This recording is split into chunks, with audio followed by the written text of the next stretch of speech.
Hey there! Well, today we're going to be doing Judy's magic cast on without a twist. That's what I call it. Normally when you do Judy's magic cast on, the way you wrap the yarn around the needle requires that you then have to knit through the back loop of half of your stitches in order to create the, or to untwist those stitches, I guess. The other thing that I do that's a little bit different is that I don't start with a slip knot.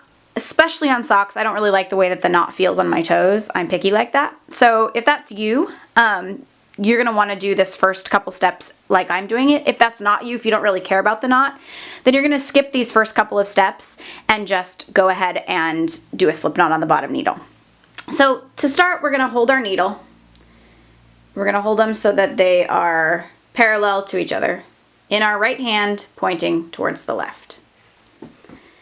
Then what we're going to do is take our yarn, and we're going to be kind of close here. It's going to get blurry if I try to pull back too far, but we're going to take our tail and our yarn, and we're going to drape it over our needle. Now the thing to remember is that your yarn that's attached to the tail, or that's your tail, is going to come towards the front, and the yarn that's attached to the ball is going to go towards the back. Now what we're going to do is create kind of a twist. So you can kind of see how I'm doing that, creating that twist like that. To create that twist, you're going to bring the yarn tail end to the back, to the left of the yarn end there. And then you're going to put your two fingers in between, kind of create pinchy fingers, put them in between, and then you're going to grab the rest of that yarn between those fingers. So there we've got it. The next few motions, now if you did, if you did do a knot here, just make sure that when you are done with your knot, that when you hold the two tails that you've got on the end, that the one that goes to the end is to the back over your pointer finger, and the one that's attached to the ball should be over your thumb. So now the next few motions we're going to do is we're going to create the actual stitch itself.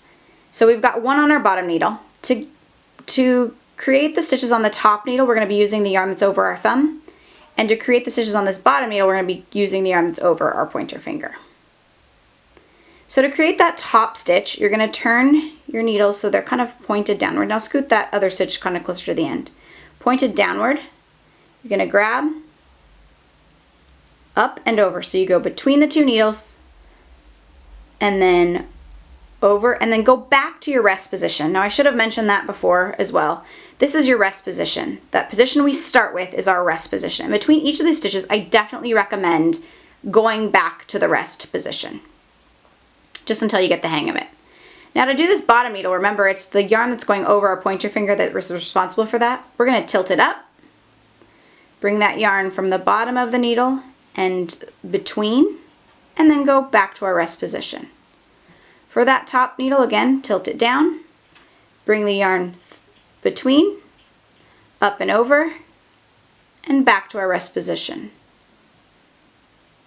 For that bottom needle, again, we go under, over and between, back to rest.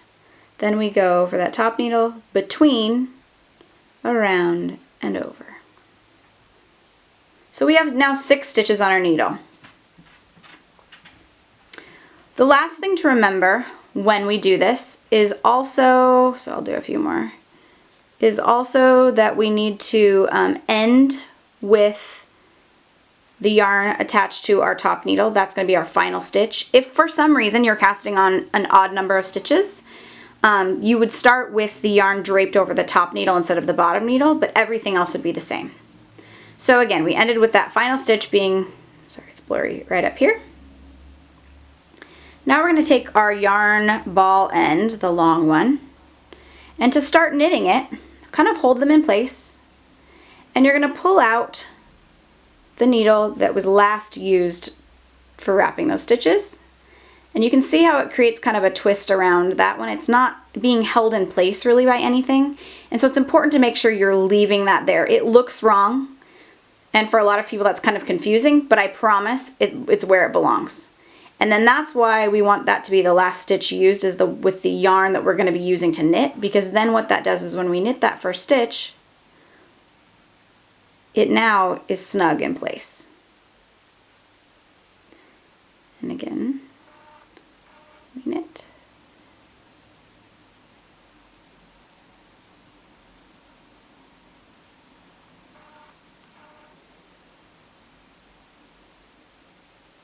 Now, the other thing to remember is that that final stitch, remember we twisted it on, so if you didn't do a slip knot, it's going to look a little funny. I just go ahead, sorry it's blurry, and knit that stitch and just let the twist kind of stay there.